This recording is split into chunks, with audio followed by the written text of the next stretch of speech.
planning at Gateway Gardens this summer. TikTok Girls Talk. I keep getting that mixed up as I say it, but it's TikTok Girls Talk, building off of teen interest for this summer. So if we can click on to our next slide there. One more thing, and then I'll pause for any questions or comments on this section. Youth sports clinics. So when you think of Parks and Rec here in Greensboro, and you think of sports or athletics, you might think of our basketball leagues or our baseball, bitty ball, and t-ball leagues. And then, of course, we've got adult programs as well. We've been working to build up youth sports clinics, which are opportunities for kids to learn more about sports. And so instead of like a league where you've got practices and games over multiple weeks, these are opportunities for our youth to come out and actually learn about the sport, to determine if it's something that they might want to participate in on a larger basis. So you see a long list of activities there and more being added. As we speak, we've got several staff that are passionate about sports and wanting to get kids in, and we see that as a need that's also identified in Plan to Play. And what we know is really getting kids the opportunity to learn about as many different sports as possible before they select sports leagues and things that they would participate in on. So that list is not all inclusive, but there is more to come there. So I think there I'd like to pause in case any of that sparked an interest or a question related to youth or teen programming. Question, comment? I have a comment. I'm really pleased that you extended those hours in the summer because, you know, we talked about that years ago, and so I'm glad it's bringing it back. Yeah, that was gonna be my comment too, because I was gonna ask that question, but especially around the basketball piece. I know the previous programs kind of went a little bit later. And I think that became a concern, but I think at least extending them to the hours you have. What have you thought about any more weekend? We are looking at that. A lot of this is driven by our staffing abilities. One thing I didn't mention that we're really appreciative of is the council supporting us getting new recreation programmer positions. So you might be wondering, how are we able to do some of these new things? Well, it's really in a large part due to your support in allocating additional programming staff resources to us. So that's been very helpful, but we are working out the schedule for the basketball to be able to add more, as well as with our youth activities for teens. We see that as a key area where we can have a positive impact during the summer. And also our Office of Community Safety and Police Department are fully in support of what we're working on together as well. Any other departments working with you? To this point, it's primarily that area, but we're looking to expand it out to other departments that have services that could be involved and provide activities. We didn't want to come back in with the name Summer Night Lights because we know that really got so large, it became something that was very difficult to manage and operate it appropriately and safely. So looking at really, again, kind of community-based or neighborhood-based activation at different locations. For the groups that you're looking to bring in to assist with some of the activities, is that pro bono on their part or their fee for those services? It would be pro bono. So we would be asking them to come in and volunteer for what they might like to get involved with. But we'd be happy to talk with groups that might want to do that. And we know we're kind of getting started a little later on this than we might would like, but we know that there are groups that have worked with us in the past with Summer Night Lights and that want to continue to be involved and give back. So we definitely are interested in talking with them. Do you have any idea of the number of young people you might reach through a combination of all of these programs? Any idea? I don't know. I can tell you with summer camp, it's roughly 500 youth over the course of a day and a week. We can serve up to 500 youth per week in summer camp. And then we have caps like at Camp Joy, we know we'll serve 70 individuals per week. But then other programs that they may vary. So we could look at getting a number back on that. Not a big deal. One of the things I've around summer night lights. One of the pieces, I think, that was important that we didn't really capture on is how we connect with the parents that were bringing those children to the activity, as opposed to having them drop off and just treat us like a babysitting service. We began to engage them by providing some resources that at that time. So we encourage the parents to also come. I'd like to see that because that's a critically important element of working with the youth. I think is to see that their parents are not only, know about, knowledgeable about the programs, but are involved. And then we help them provide some access to certain resources, that may be out there that they would be interested in. I think When you get a feedback. chance. That's something we can. When you get a chance, I'm looking at your sheet. Mhm. Give me a little, more information on Smith, Healy, and Barber. I get a lot of people, I have had a lot of people ask me about pools in the community. And I can see what you have planned for Peel and Madison. But I don't know what items are under Smith, Healy, or phases and Barber. Sure. I'll be happy to do that. We will talk a little bit of detail about the aquatics master plan, and we'll be happy to do that. Yeah. Okay, I can wait.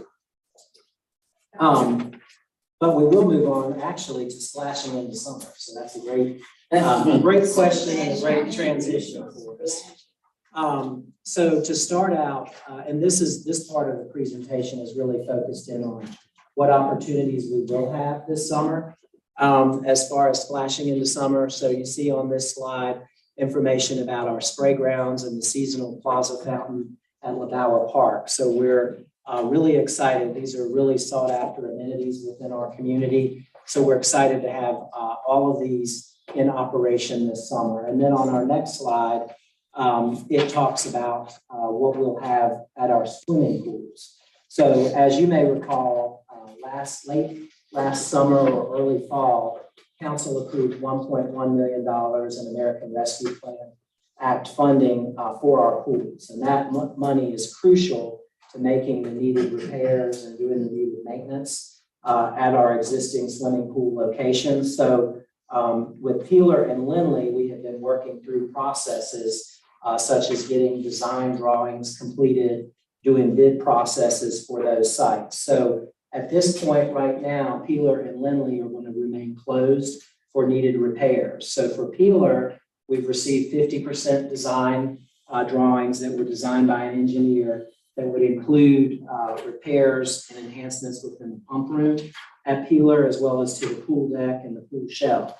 Really what Peeler needs in order to be operable once again. So we're very much looking forward to moving forward with that project, hopefully getting construction started on it this summer or early fall, pending all approvals and permitting and bidding.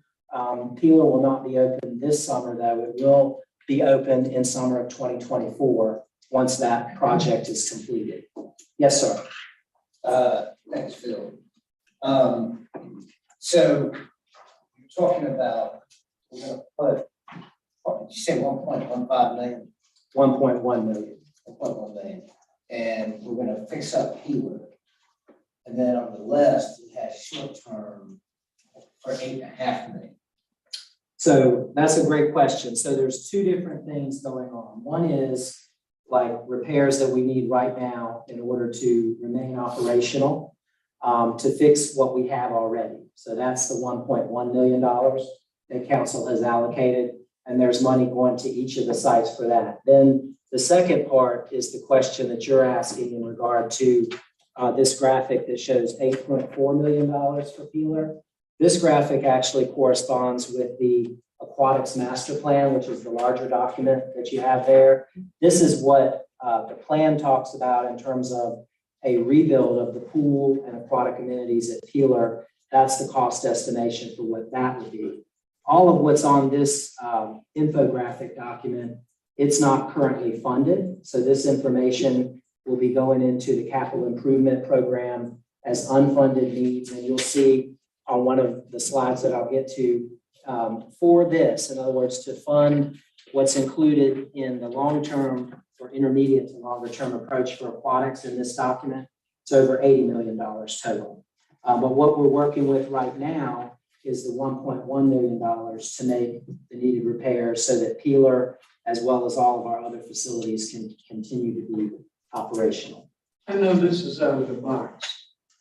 But what would be the possibility of, in the communities where we are reconstructing and building pools, identifying 2-3 youth that could be mentored with the contracting agency of people who are doing it. We've done that sort of with the water department. I think Sharon kind of pushed for that, but I think that would be a great way for young people to be involved on another level. We can certainly look at that. And So, if I can help with that, I will be glad to do so. okay, thank you, thank you. Yeah, a couple of thoughts there. One is with lifeguards. You know, we certainly like to, No, I'm not talking about lifeguards. I'm talking about kids learning how to read. Apprentice. yes, Apprentices. And I love lifeguards. All my children lifeguards.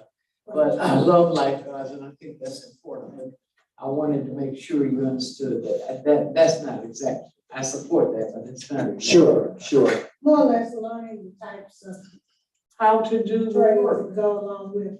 How to do the work. Right, like pool construction and maintaining the chemistry Renovation in the and pool. that kind of thing, yes. Okay, yeah, I do think that's a great suggestion, and we can talk about that internally and also talk with our contracted pool maintenance firm on that as well. And Great because suggestion. they tend to be specialized services that you Mhm. don't necessarily find every day.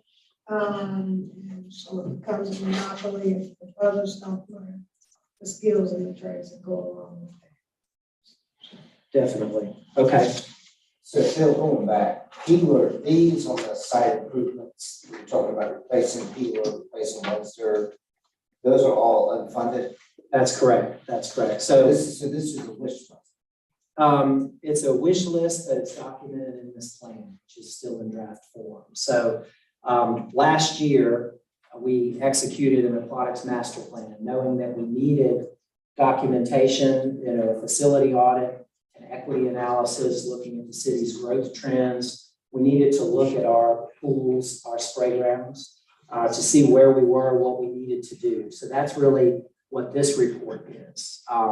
But you are correct in that it's unfunded, but this is something that, we are hopeful, we're moving it forward to our Parks and Recreation Commission for recommendation for adoption, I believe in June, and it'll come over to the council after that point in time as well. So short-term, mid-term, long-term. When you say Peeler is short-term, what does that mean? So 0 to pending 3 years? 5 pending years? funding, yes, it would be within like a 3 to 5 year span. Okay. Um, And then long-term is 10 years plus? right. And that's detailed within the plan here. I may have my dates not exactly right, but that's generally the gist, yes. Okay. Did y'all get this last year? Y'all didn't ever No. This is yet to be adopted. But we, Well, I heard y'all say something about, you talked about this before. well, because we kind of had a crisis with the pools opening last year. Which schools didn't open on time. And I noticed that Peeler's in the worst condition. And Right. if I thought it was, Millie, but I thought it was 300,000, at least we get Peeler. That's right. Where we would at least be able, because the community is very upset Mhm. that Peeler is not open even this year. But I thought the 300,000 would get us to at least be able to do the work starting this year. Even though there's other aquatic, master plan, planned, further out. That's correct. And I think, it might be good if I so I'll walk you through this summer and what we're looking at, and then kind of longer term, because you're absolutely right. For this summer, so Peeler and Lindley will be under repair. Peeler, as I explained, there's specific work to be done there. Same at Lindley. There are issues within the pump room at Lindley, within the structural integrity of the pump room, as well as we recently discovered on portions of the pool deck, which we were not anticipating. So for Lindley, we've got some redesign work that we're working through as well. Community members may have seen that work started at Lindley and then it stopped, but that's because we found more issues that we're working through. But for those two locations, as well as for what we need at Warnersville, Warnersville is going to operate this summer, but then this fall, we'll be doing construction on Warnersville to address maintenance issues there, also with that ARP money. And then at Windsor Pool, Windsor will operate this summer as well as Warnersville. So with Windsor and Warnersville as our two pool locations that will operate, we're extending the hours from 11 a.m. to 7 p.m. They usually operate from 1 to 5 p.m., but it'll be 11 to 7 during the week and 11 to 6 on the weekends, hoping to allow more people an opportunity to swim, knowing that we do have the crunch of not having all of our locations operating. And then this summer, we will also be piloting having no admission fees at our swimming pools.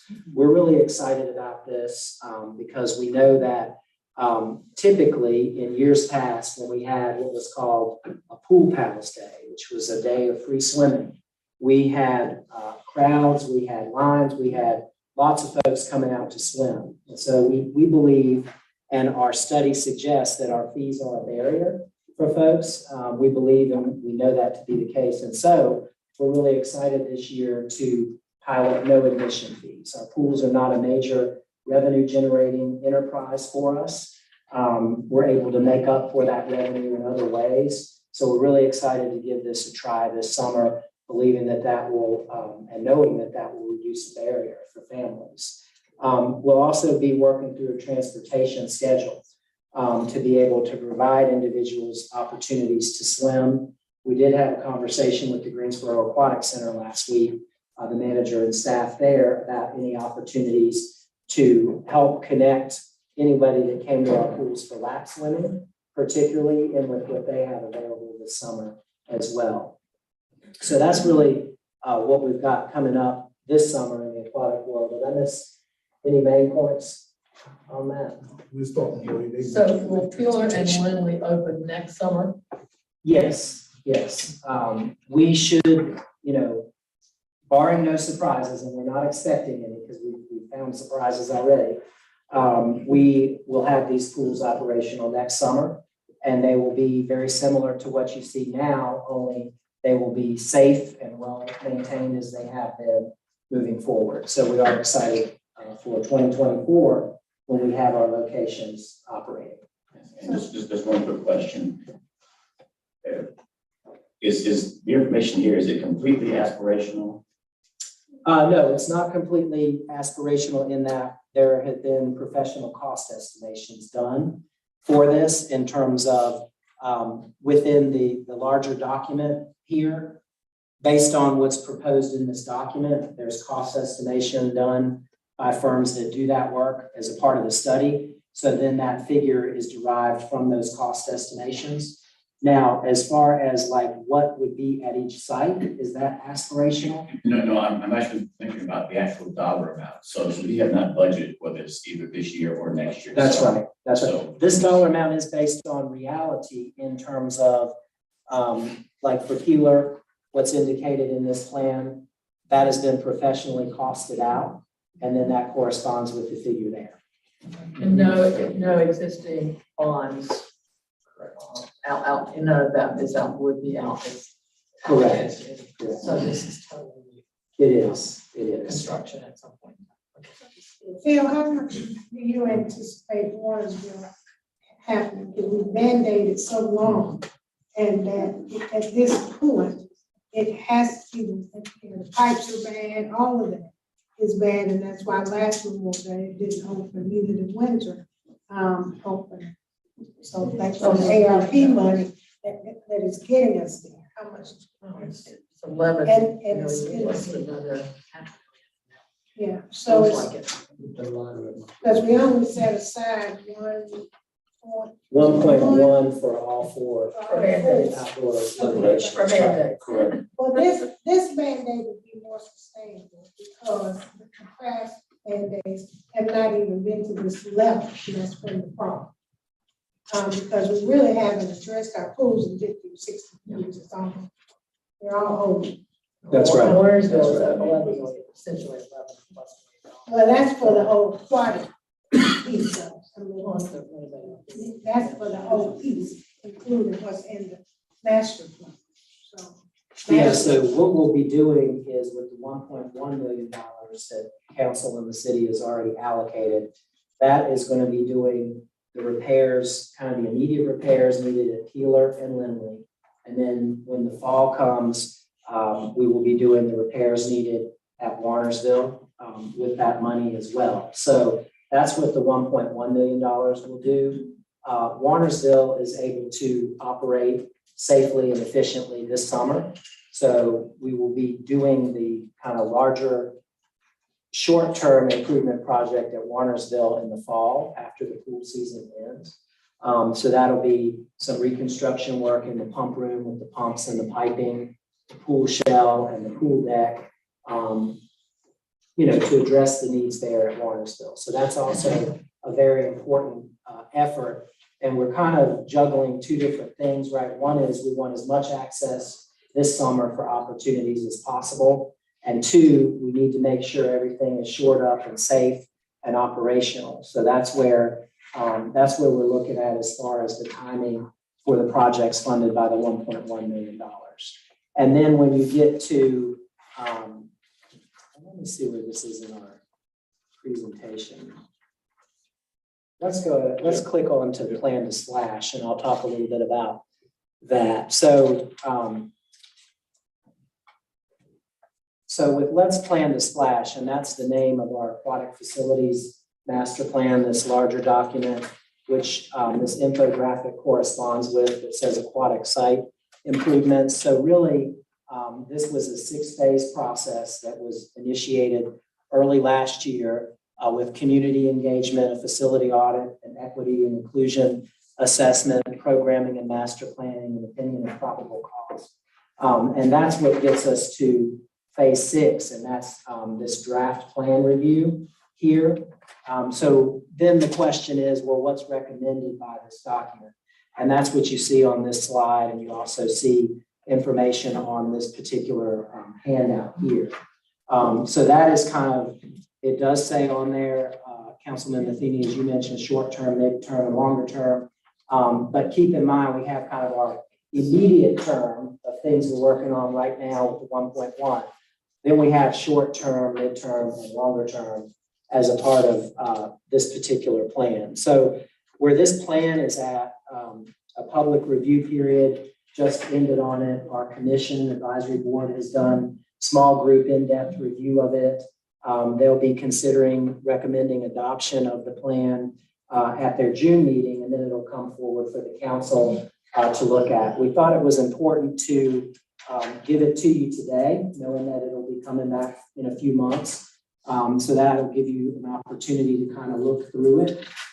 There are several really good features within this plan. One is a social equity and inclusion assessment, and that features a social vulnerability analysis in the document. And in fact, if you want to look in there, it's on pages 10 and 11. And it charts out where our current facilities are located in relation to social vulnerability, which is a Centers for Disease Control measure that reflects kind of the impact that facilities or a lack of facilities can have on our community. So that is defined in this plan, maps out kind of what we have, and it talks about placement of future facilities in terms of placing them in areas where there are key needs. So there could be a lack of facility in those areas. There could be high social vulnerability in those areas. And that's where you get the recommendations of the plan for future new aquatic facilities. So that's what's kind of in this plan. And I realize there's kind of several things coming together with our aquatic facilities, and I want to highlight that. Mayor Pro Tem Johnson, you had inquired about Smith Active Adult Center and Keely and Barber and kind of what's planned there. So as far as Keely and Barber, what you see on this document and what's reflected in the plan is adding in some new water features at those spray parks or splash pads.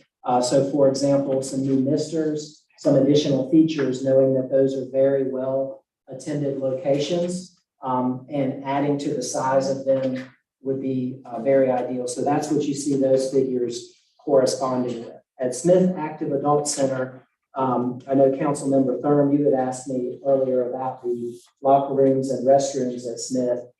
Those are included as a part of a plan for the overall center to renovate the locker rooms and restrooms. This is looking at opportunities for that as well as within the pump room and the infrastructure at Smith Active Adult Center. So if you're not familiar with Smith Active Adult Center, there is an indoor warm water therapeutic pool, we call it. It's utilized primarily for water aerobics, low impact, high impact instruction, and exercise classes for older adults, 50 plus, at Smith Active Adult Center. So that is our one indoor aquatic facility there at that location. Can I ask you a question? Sure.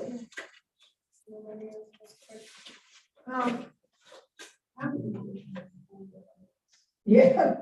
Oh, yeah, we went down 5 years from the last.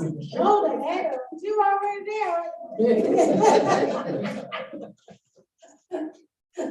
You need a pass?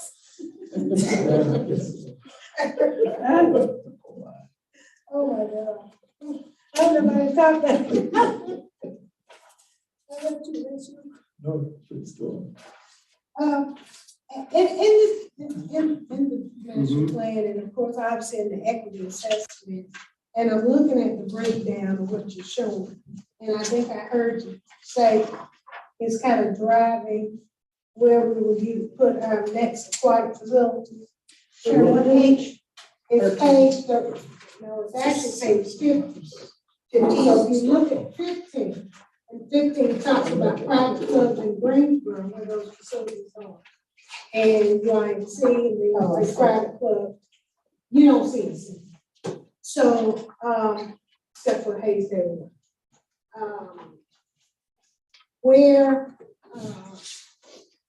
is it saying that we would then now focus our efforts on bringing about equity in home So in other locations? Sure.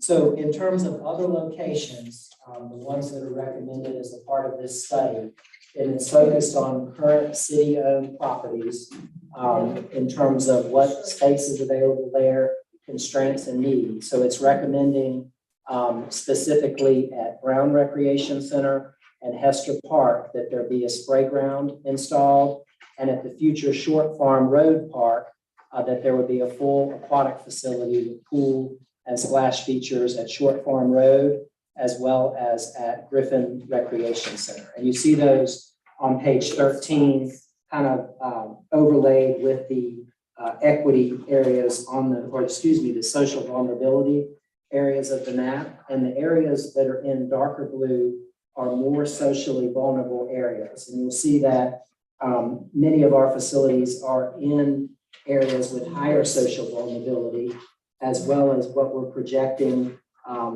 with our build out of future aquatic facilities. You see those in higher, in general, a lot of them in the darker areas of blue as well. So wanted to share that with you in regard to kind of our future plans for aquatic efforts. Now, we know that our current locations are in need of a lot of work, a lot of upgrades, and that they are very much desired community amenities. And our department is very committed to our swimming pools. We see them as crucial community resources. It's where our youth learns water safety skills, learns how to swim.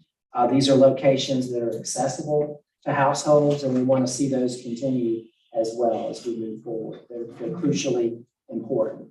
So I'm gonna finish this by asking probably the question for Nancy.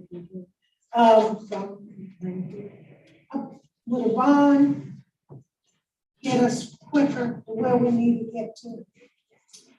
When you have a dollar figure like $80 million, which is what this is amounting to, really a bond is going to be probably the most effective way to have a significant chunk of money to make something like this happen. So whether it's a part of a Parks and Recreation bond, an aquatic specific bond, it's how you get that chunk of money so you can really start to do something. Now, that being said, there are some things that could also be helpful towards maintaining what we have, and that's a dedicated capital improvement line item within the Parks and Recreation. And I'm up here to talk about Parks and Rec, but other departments have many needs as well, but a dedicated capital improvement line item in the Parks and Rec budget, so we can chip away at some of these things and not get as far behind as we have over the years with things like pool repairs or trail maintenance or tennis court resurfacing. I mean, those are things that you would fund routinely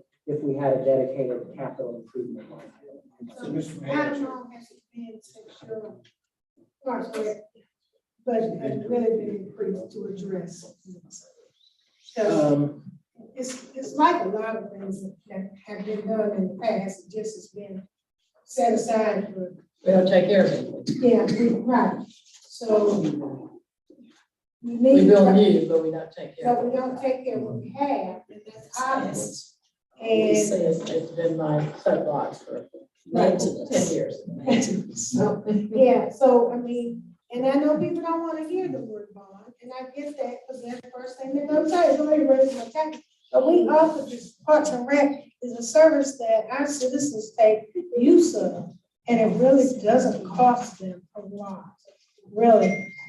Now we're talking free food pass, which I think is great to do, other things that I have. And we're talking about how we impact youth, and youth, we need to have them more engaged in our parks. So we need to have them more open. Way out southeast Greensboro, where I represent, there is no, except for Graham. There's nothing else out there. So short form, would be something that we need to utilize to have, rec center, a pool, walking trail, all of that, is important. And we need to get there sooner than later. And I just think it's a conversation we have to start having, it may, go ahead. Sorry, I agree that this is a bigger conversation, and as Phil, as you said, you're looking, if you want to put this in the play, you're looking at bond because to finance it. The other side of that is, once we spend that bond money and create this, then we have to have dollars in our budget to staff it, to maintain it, and all of that. So we've got to balance. Yes, it would be nice to get that bond money and start building all these things. But if we don't have the money to maintain them, then we've got, and to staff them, because staffing this many more facilities adds headcount to the budget, especially during the summer. So as we think about this, we need to think of it not just as the capital outlay, but what's it going to cost to actually run it? And that's an annual budget that comes again and again and again every year. I don't disagree, but I think we have to look at that. I think we have to be mindful. We got a whole lot of things we have to maintain the way we should have. Nancy's, talks about the years, but I think Parks and Rec will have an interest in the community where even our young people want to be more engaged in this, how we pull them in. And, give them work and having staff. I agree, I don't disagree, but I think we gotta be bold enough to have, at least start the discussion about it. And, We at least need to fix what we've got. but we're doing that now, and, not the way I'd love for us to do. No, $1,000,001. It's not, It's a Band-Aid. yeah. Well, I'm impressed with this study that you're already addressing vulnerability areas. That's impressive. But I wanted to ask you, I think the question came up that concerned citizens about since Peeler's pool is closed, did you say something about you have some transportation to the other pools? That's right, Charles, I think Yes. you want to Yeah, provide. we are providing transportation from another pool to get to another pool. Okay. We are doing that. We start Memorial Day, we Saturday, Sunday. Okay, thank you. And I think you said it was like every hour and a half. I was like, Yeah, we got some, like every hour and a half, 2 hours. Right. That's what I remember. So I just jump in quickly. So there was a question about time frame for short term, mid-term, long term. I think on page 79, you'll find that. Yeah. Okay, all right. So it's 2 years for short term, 5 years for mid-term. These are some 8 years for long. But also, we're hearing a consistent theme. So today, this is Parks and Rec, frankly speaking. We cannot define this city without Parks and Recreation. This is really what defines our city. But last work session, I think you heard from Director Borges about water. It wasn't just about the rate increase, but also the fact that some of our infrastructure related to water and sewer are dated 100 years.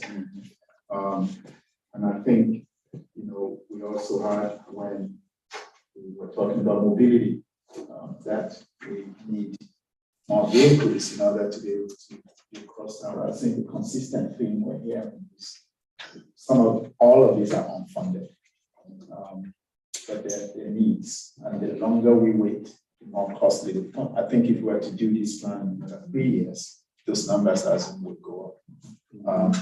But unlike water or some of the enterprise funded projects, we really can't do much. It's not self-sustaining. It doesn't generate enough. I think maybe the city manager, Wilson, was just telling me that our budget is about $16 million for Parks and Rec, roughly, which is less than when he was director. Wow. So imagine that, that we're playing catch up. But again, we're not recommending anything, just letting you see the magnitude of infrastructural challenge that we have as a city. I give the citizens of Greensboro a lot of credit because in the last 25 years, all of the recreation bonds have been approved. And housing, recreation and housing are pretty much approved, and I know in the last 25 years. So I know the citizens appreciate the services that are provided to the young people. So I think we have a shot. A shot. You know, when we are strategic session, We have a chance. we came up with the word amenitize, you know, to amenitize the city. And these are amenities that we really can focus on for our residents. And then going back to strategic, it also checks a few of those boxes as well. And, you know, to be a sports and recreation hub, which you mentioned earlier. I think it's, you know, we said that we were gonna look at everything that came before us kind of through the lens of that meeting. And this certainly does that. Well, and it's economic development as well, because we've all talked to businesses and, we used to take a tour of some of the businesses, and they all said when they bring people here, they're looking at the recreation centers for their children. They're looking at the parks, they're looking where they can go on weekends, all of those things. So, it's really something that we really need to figure out a way to do as much as we can on this. And if anything, I think the pandemic showed us, I think Natasha can probably talk more about this, showed us that outdoor recreation opportunities is key. Health, for health as well. So Phil, I think this is probably the most informative master plan draft I've ever seen. Like this, I love the information here. And so it's fascinating. If you haven't read it, even if you flip through it, just looking at the different parts and layout. Now, when I think about what Councilwoman Hoffman said, and I think I've said it with you for 10 years, we are terrible landlords. And so something that's bothersome to me is that we don't take care of the stuff that we own. Peeler being closed for 2 years. That shouldn't be, right? So strategically, how do we do better at that? I also think that with Chris, what you just said to Ty, I would be curious as we move rapidly through this budget process. This may be a pipe dream for me, but, you know, when we ask, what is the total Parks and Rec budget? What is the total planning, GDOT? Do we have something, Larry, this would probably be you, that we could do the top or the departments and what their budget has done over you gotta go longer than 3 years. I mean, 5 to 7 years or something like that. I would think that would be too hard to do. We can do that. We have some of that already. I would think, yeah. So previously, when we had these conversations, we went as far back as when the economy fell out in 10. And honestly, at that time, we had to make some very drastic reductions in order to accommodate where we were for our residents. I would tell you that we have maintained, but we've not done anything to graduate to where we are in terms of growth, in terms of annexation, in terms of some of the cost inflation. And that's all to accommodate our residents and where they are, particularly from a tax base. But I think we've hit a really critical point where we've had all this great success economically. We're seeing things start to expand. We're annexing almost every meeting. And we're still playing catch up with some of our services, quite frankly. So to your point, yeah, I think we have to develop some strategy, but looking at a historical perspective of where we were, where we are now, and trying to figure out how, if we do these projects, how do we maintain them? So, and I was thinking capital about, like, improvement budget has to be considered less than it has been. I mean, Take his. that's why I'm curious about what it's done in the past.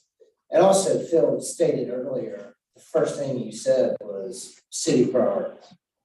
When you're looking at a number of 80-some million dollars, you might as well call it $100 million. And I'm not arguing that we need to invest in parks and recreation facilities, but I'm also thinking about if we do something like this, we've committed $5 million, I believe, to Bryan Park. How can we fast track that? Can the Bryan Foundation, because it gets bogged down in city, can we privatize that partnership and move that forward? I know we've talked about other initiatives such as Lewis Park and tennis. We've talked about pickleball and becoming a pickleball, center. We're located in the center of the state. I mean, that's one of our best attributes as well as our facilities. So I'm thinking about some of these pictures look really awesome. But can we get something close, but we can also use some funds to invest in the properties that we currently own? Like, how do we do both? And that's strategy. Yeah, and for me, I would say in terms of that strategy, you're right, this is a great and impressive list, but it's also a huge number. And so as a group, I think we're gonna have to work together on a host of things. We can't just all of a sudden say, well, we're gonna have a dedicated stream to pay for everything. We know we can't do that. So there is some creativity involved in looking at what we can do and how we can do it. Phasing, looking at partnerships, looking at opportunities to advance things, particularly things that may have a market-driven service associated with it. It's going to take a lot of creativity, and it's taking creativity to get where we are today. Yeah, and that creativity is gonna have to be exponential, because if we go where we think we want to go with housing, with the housing need, the thousands and thousands of houses and the people and the services, whatever trend line we're on is gonna have to tilt upwards, so. Yeah, I think you guys probably don't see it this way because you do it all the time, but you've been incredibly creative in getting to this point. You've done things like co-location, you've done things like public-private, you've done things like, it's joint venture. Like, you've done so many different things that have helped you get to this point. I'm merely saying, I think you're gonna have to do this again It's because to Bill's 80 million, you've got another, 100 million or so out there that have facility needs too. Councilperson Hightower mentioned rec centers. We have rec centers with foundations that have holes in them. You're right, most of them were built many, many years ago. Many years ago. So our overall capital improvement program number, which this is something that gets updated every year, but this includes deferred maintenance as well as new things projected through plans, is over $280 million. So that is a very large figure. But I want to make sure that I share that with you all when you think about the needs just in Parks and Recreation alone, over $280 million. And to the points that have been raised in here, years ago, I went to a tennis workshop that was offered, and tennis was really promoting, it starts in parks. And it's a really catchy phrase. And that's really true with most all sports, most all activities. It's where kids get their first exposure is in parks. And so that investment in our Parks and Recreation is really key because it does start in parks. And then to the point raised about our pools, and this being kind of an $80 million ask where it's seen as new. Now, there is a portion of this that is new, right? And that's at Griffin, Short Farm Road, Brown, and Hester. But there's a large portion of this that is for our existing locations. So to that, a significant amount is being invested back into our current locations because they haven't had significant investment in decades. With, of course, Lindley being built in 1955, Windsor and Warnersville being built in the 60s, Keeler, I think, in 1972 or thereabouts. I mean, we're really talking 50 plus years since there's been significant investment into these locations. I would love to see, and I agree with Councilman Matheny in terms of the comprehensiveness of this plan. But there are also so many other parks needs, and whether it be pickleball or something else, whatever. I almost want to see this plan on steroids for Parks and Rec. Because I think as we go through this, we need to see what the whole picture is comprehensively, to see it all. And then start figuring out a plan for how we chip away a little bit here, a little bit there, a little bit somewhere else. Because I think different areas need different things. Investments in different districts have different needs for investment. And as we've annexed areas, we've got still different needs. So before, I'm ready to look at pools and say, let's do a bond for the pools. I'm like, well, what else is out there that we need from the Parks and Rec standpoint? And so I feel like we kind of need more information and an even broader picture before we make any decisions or decide how we go forward with the water related. Because I don't think we can do it all. So then it's going to come down to what are priorities, where, as Zach said, maybe this is a $25 million project ideally, but what if we could make it, could we get something pretty close for 22 million and take this 3 million and invest in a public-private something over here? Maybe it's not water related, but it's something else that's needed. So I think this is a great start. I think we need to look even more broadly as we plan for the future with Parks and Rec. So we do have an opportunity to update our comprehensive plan, Plan to Play, which was adopted in 2019. Right. We are looking at doing an update between like years 5 and 8, which we're coming up on.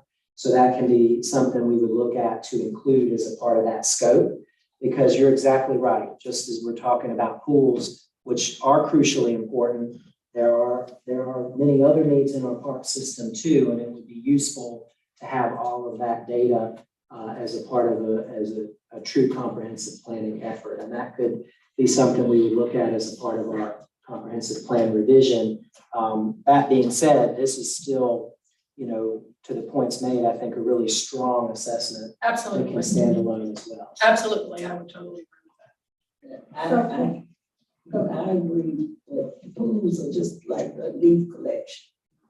People want pools, And people want that leaf collection. They do. They do want that leaf collection. I love that. Right. We're still like them.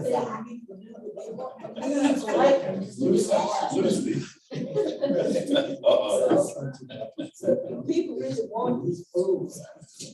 That's a fact. Yeah. So one of the things that stands out to me here, as I look here, on page, I think it's 55, you get the site assessment scores, and I look at how low one has been scored. Linden Park it's even lower than Linden Park, and you say Linden Park is really big. But I noticed that one thing, all these pools are outdoor, which I guess at the time, when these were built, outdoor was, I guess, the pool type system. But I'd love to see how we could transition many of these, either if not totally in, or at least some way of being in. And I'll remind you that Windsor Chambers is gonna have an indoor water aquatic feature, which we know is quite popular because when the aquatic center first went on the bond, it was supposed to be a community pool. It got switched to an aquatic center, but now it's full, and so you can't ever get in there. So many people like that part of it. And I wonder, have you factored in your assessment, what it would take to even be able to make some of them indoor?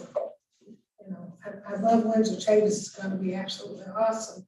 And I see it being not quite to the level of the gap, but it will offer similarities where people can go in, it's warming pools, slap inside. But the kids will be able to swim a little bit more freer, and it won't cost them as much, and they won't have to travel as far to do that. And the Learn to Swim program is quite popular, as you know. But what happens after the 2 weeks? So how do you continue your lessons? How do you continue swimming after the 2 weeks? Because you haven't quite learned to swim after the 2 weeks. You're okay, save yourself. Even when I put my own daughter through the Parks and Rec program, it was more than, it was 4 week, 6 week program. So she even learned how to dive. So we don't offer any of that, but we could at other locations. Have you thought about some of those things? Look at this. I think that's an important point. So our outdoor facilities are limited really to 3 months out of the year that they would operate. The cost figures that are included in this aquatics plan are for outdoor facilities. So I think what we can do, as I think you make a very important point, is how do we think about growth year round for swimming opportunities, and that indoor piece could be key. So we can share that information back with our consultants and see if they could give us any more details or cost estimation for that indoor component, because I think that really would help us to kind of complement our full aquatic system of opportunities. Yeah, I mean, it's great to have spray ground, all that. Once the summer's over, then it's over. Right, right. And done in certain locations. It would be nice to see if it was, more inside. And of course, we've got a lot of apartment complexes that have pools, but residents don't always have, they don't have access to that. So, just trying to think about how do we help to eradicate the barriers of that.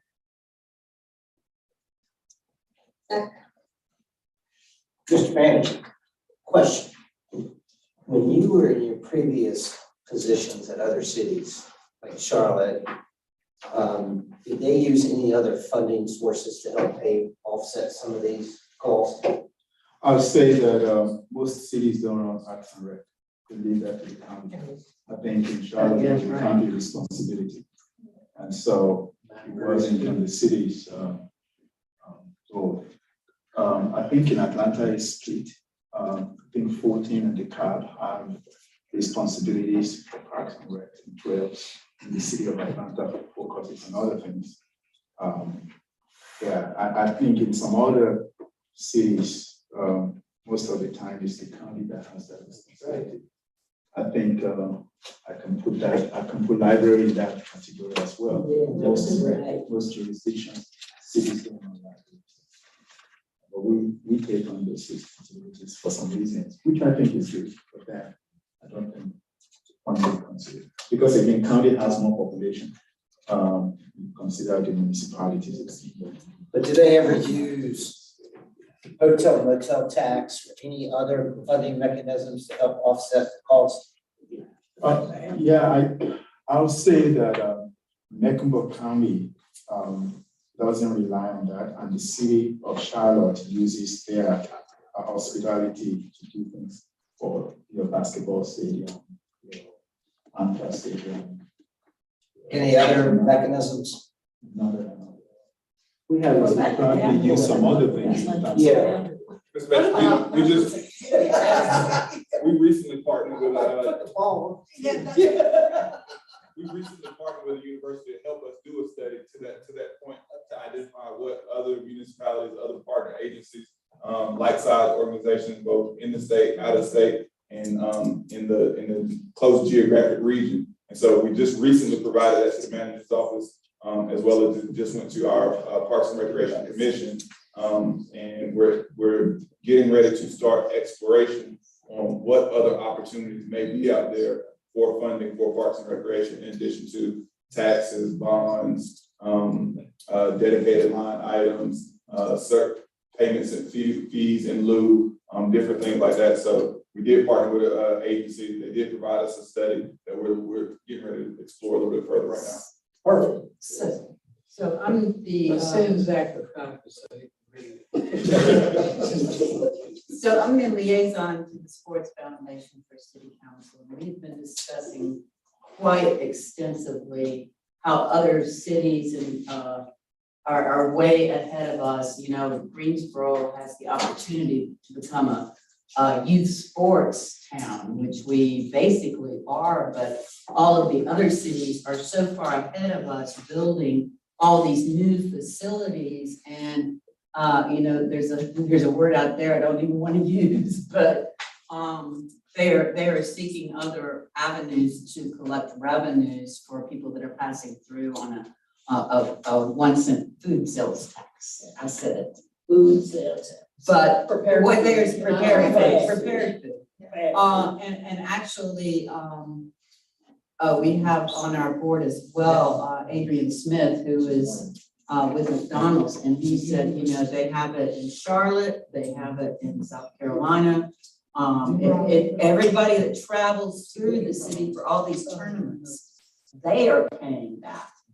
You know, so yes, if I go, I'm gonna have to pay that penny as well, but you know, just kind of putting it out there that, you know, I think Cary, one of them just built a $40 million sports complex that is surpassing us by leaps and bounds.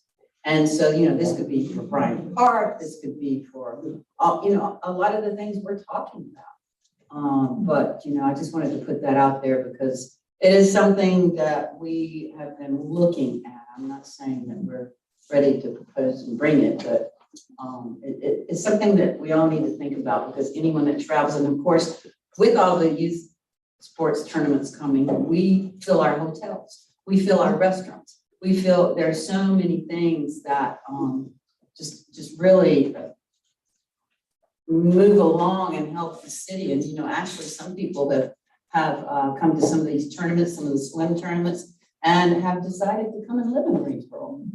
So, you know, it's just something we need to think about. You know, I guess to Zach's point, and Well, how about they can move if they have their community groups? Well, and Yeah, that's all yeah. part of the same package, it's not It's to raise money. fighting against each other, and, you know, I think the question about what other income streams are there that we could utilize. Your point about Mecklenburg taking care of the parks, I mean, that is a huge nut.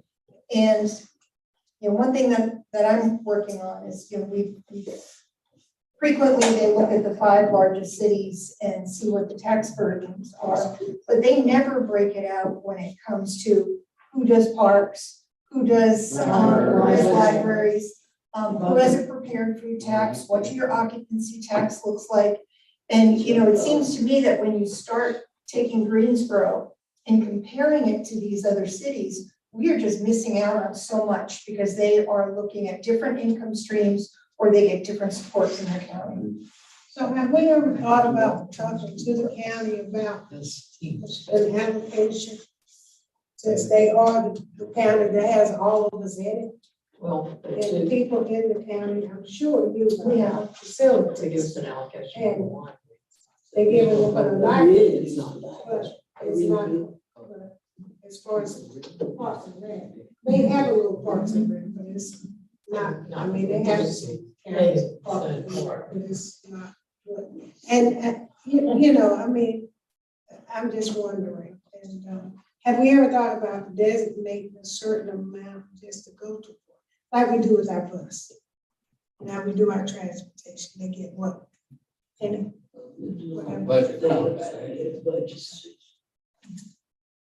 so we ever thought about that? Yes. I I mean, don't know what that would give us, but we would need something that would I be think- sustainable. definitely different funding opportunities. I don't know if we've explored federal granting opportunities as well.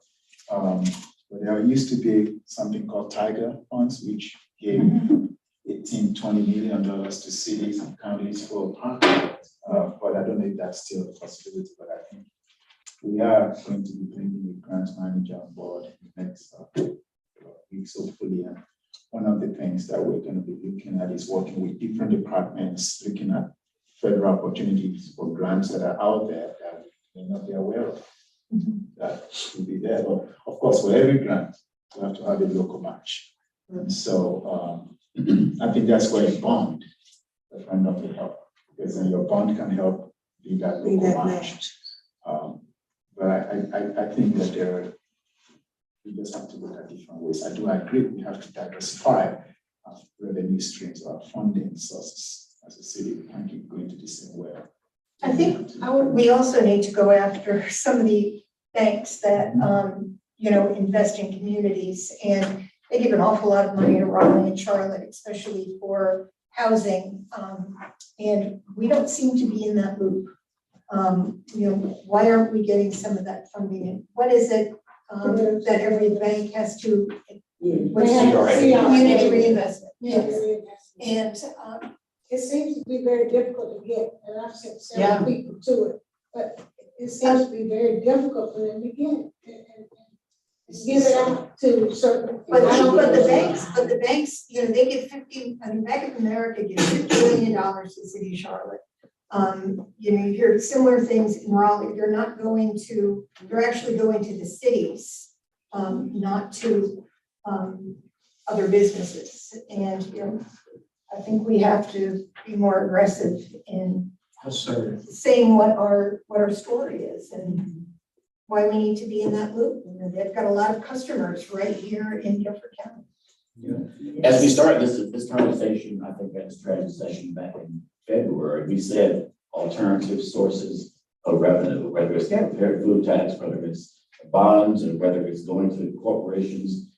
We said it earlier, we have to be, if we have aspirations, then we need to follow those aspirations with some facts, some finances.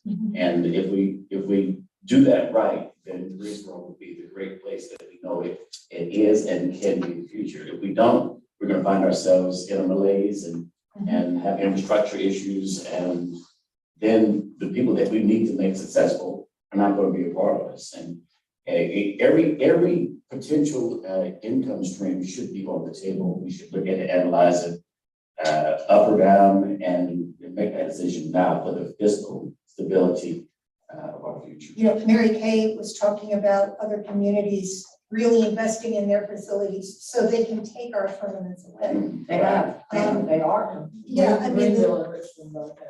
yes. We don't even have to look outside of the state. I mean, we can look at what's being invested right in North Carolina. And it's really to get the tournament base that we have. And, you know, talking about being bold and making investments, that's, you know, when we voted on the aquatic center. I mean, that was a time when nobody was building because we were in the middle of a recession. 2009, no one was building anything. And that was probably the last big investment we made. Not talking about Tanger, but when you look at a sports complex, that was probably the last big investment we made. And it is just, it pays off time and time again. And so we have to be bold. We have to be strategically bold. Absolutely. Not only does it pay off, but the service it renders to youth who are not swimming and learning to swim is up, it's up to about 7,000 now. Oh, the number we got a tournament. So yeah, It's up there. It is. I was out of town this weekend and we paid a 25% hotel tax, room tax. And it was huge. And every room was filled and every hotel you could imagine. Now, I'm not proposing that. But I'm just saying that city for that one weekend was earning millions of dollars What city was? just on hotel tax, Nashville. Okay. And if you look at that, the tourism is what's helping these cities grow. And I think we just need to examine everything. I'd like to see a breakdown where our tax, hotel motel tax goes, because every time it's like, well, we gotta do this for the parking. This page. Well, the hotel motel tax, the way it's written right now. Where does it go? Yeah, the- Pays for the Tanger Center. So I'd like to see Well, a the breakdown. hotel motel tax, current legislation can only be for Coliseum complex related expenses, which includes the tanker, which is why it's run by the Coliseum. It's part of the Coliseum complex, but it can only be used on Coliseum complex related expenses. A lot of it also goes to Highland. Yes, and Or the, An unequal share. an unequal share goes to Highland. yes. That's why having a master plan like this, given the details, and it lets the citizens of Greensboro realize that we're going to be good stewards of the funds we have now before we reach out for those new ones, so that they know that we'll have that same track record of taking care of the dollars. We're going to have the trust of our taxpayers to go along with this. It's a big nut, as you said, Madam Mayor. It's a very big nut, and but we need it. We do. We need it. And we have to be bold, we have to be creative, we have to be innovative, but also good fiscal stewards. Audacious. Audacious. Audacious. 8 seconds. Anything else? Motion to adjourn. No, unless you have questions or feel you have any closing thoughts. I really do, Yeah. I really like this report, Yeah, and I've yes, only had a yes. few just glancing through it now. I'd like to see when we do other reports that it has the same information. I think this is a really good template to use as we're looking at other reports. It's got a lot of data, so thank you for that. Mr. Manager, give me extra dollar, because that was a great compliment to me. Well, thank you all. I will say summer is our busiest and most impactful season. I know we see all of you out at our parks and recreation centers. The presentation has some other highlighted programs and activities for you. Again, it's not all inclusive, but it gives you a good idea of what we have going on for our You got community. music in the park? We do. So we're looking forward to seeing everyone over the course of the next few months. And thank you so much for your support. It means a lot. Thanks to Parks and Rec staff, too, y'all doing a great job. Yes, great job, and I'm really appreciative of this, and this is what we funded when it last year for this study Correct. to be done? Yes, Right. yes. That's what I recall. Okay, I'll make a quick note that, Phil also attached with this, some of the memos that we shared with you in the last couple of weekly updates. The last one that was sent last Friday has some details, more details, pretty much. I know that we get overwhelmed with emails, but there has just been so much good information that, it's almost like an assignment. You gotta take the time to read all those emails because, I think you'll be excited about what's going on in the city. And it is North Carolina Year of the Trail, so one of the memos includes activities that we've scheduled for you all and for our Parks and Recreation Commission to come out, learn about some trail-related activities that we have going on. So please let us know if you plan to participate, because we have scheduled. Thank you. Is that we talked about school system. Yes, because our school system, because they close a lot of their schools. And so now they're having to use some of them. You know, so I think that's another sort of need to stop. Yeah, I think they use Aquatic Center for their swim teams. Right, so. What's that? Yeah. Right, so motion to adjourn. So moved. Moved by Dr. Wells, seconded by Paul,